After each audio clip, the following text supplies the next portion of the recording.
Luana Melo was a 25-year-old woman. She was born in Goiás, Brazil, and was the eldest of 3 siblings.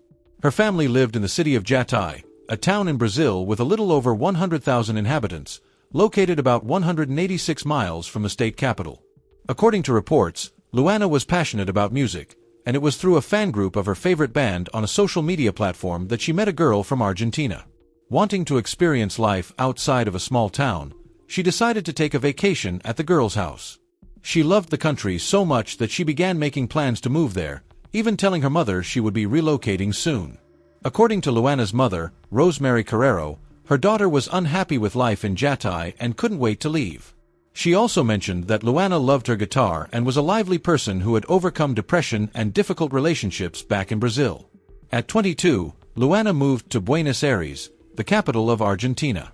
There, she landed a job as a financial assistant at a multinational company, and in her free time, she enjoyed reading and playing guitar. Luana, in addition to Portuguese, was fluent in 3 other languages: English, Spanish, and Swedish.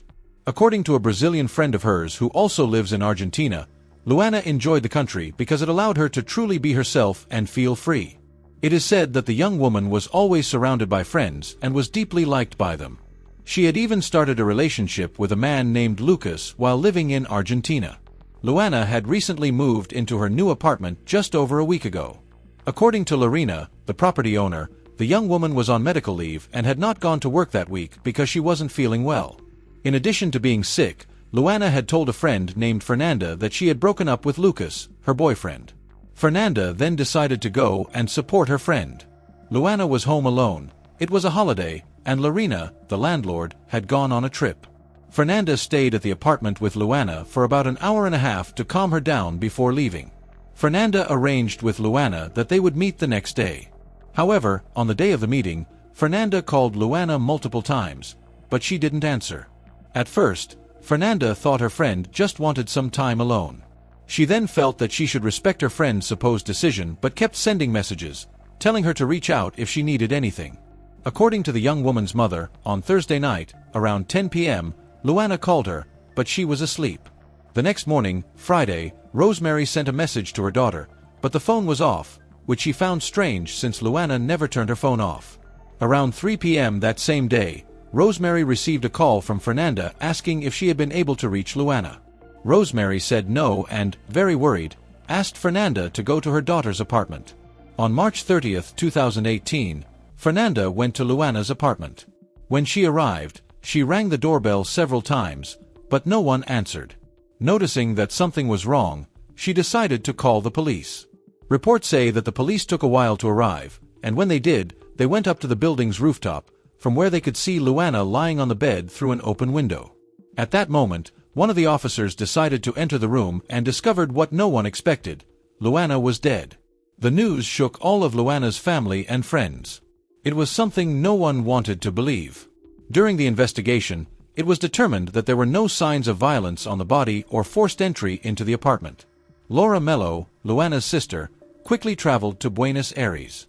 Upon arriving, she went to the police station responsible for the investigation.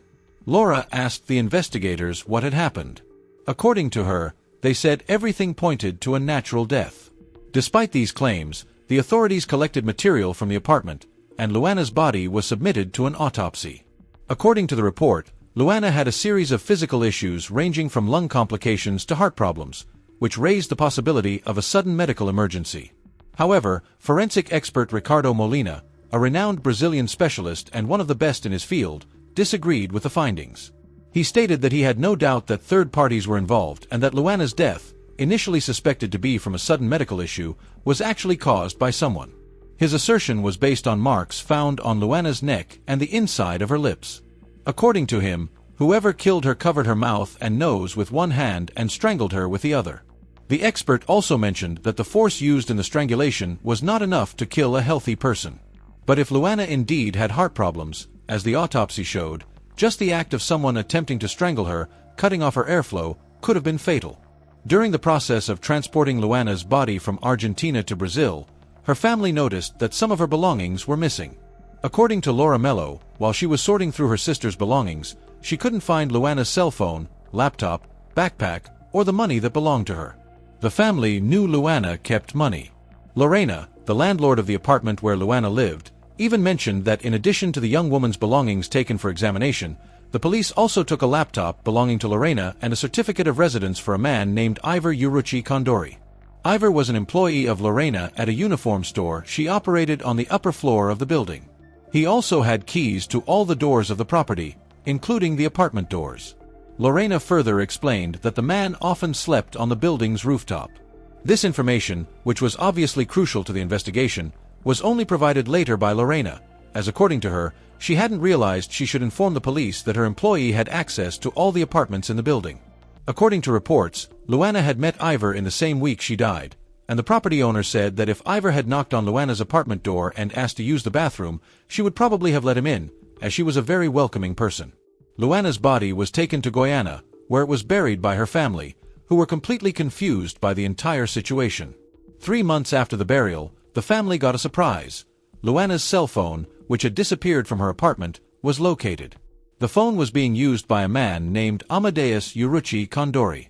He was the brother of Ivor, Lorena's employee, who had access to all the apartments.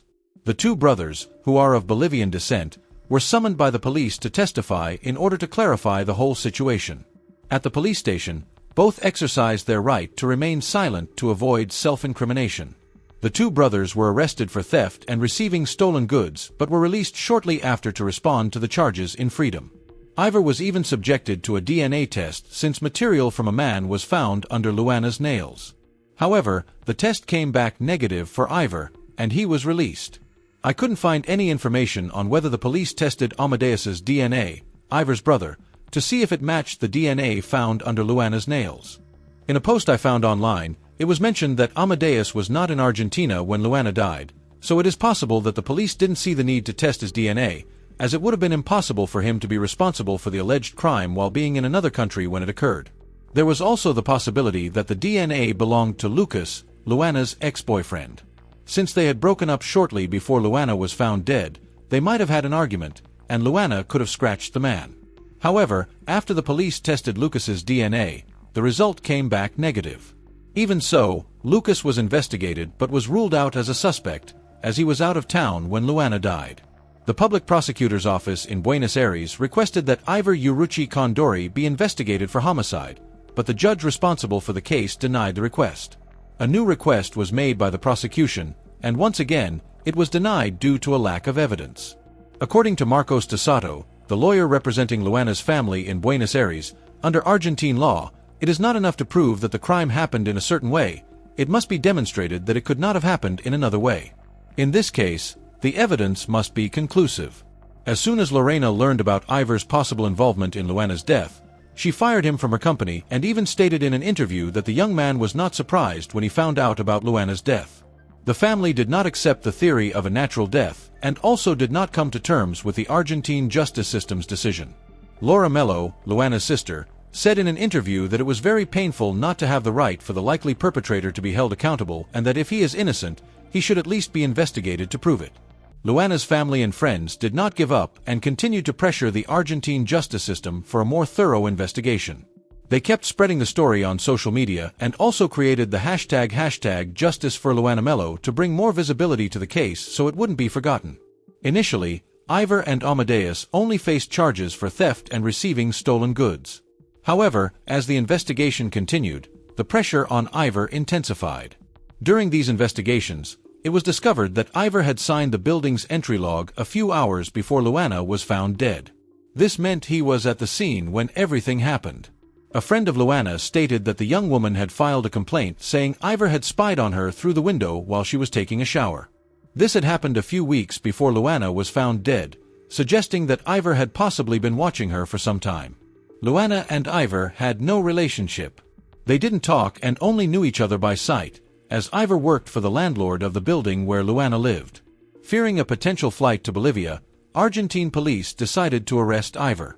He was taken to a provisional prison in Buenos Aires while authorities gathered new evidence for the investigation against him.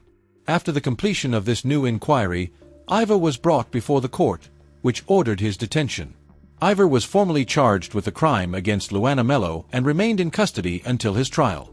This was a victory for Luana's family and friends, who were deeply concerned that the case would be completely forgotten by the Argentine authorities. After several months in prison, Ivar decided to confess to the crime. According to him, he entered Luana's apartment alone to steal, and during the process, he decided to kill her. According to the police, Ivar acted alone, and his brother would continue to face charges for receiving stolen goods.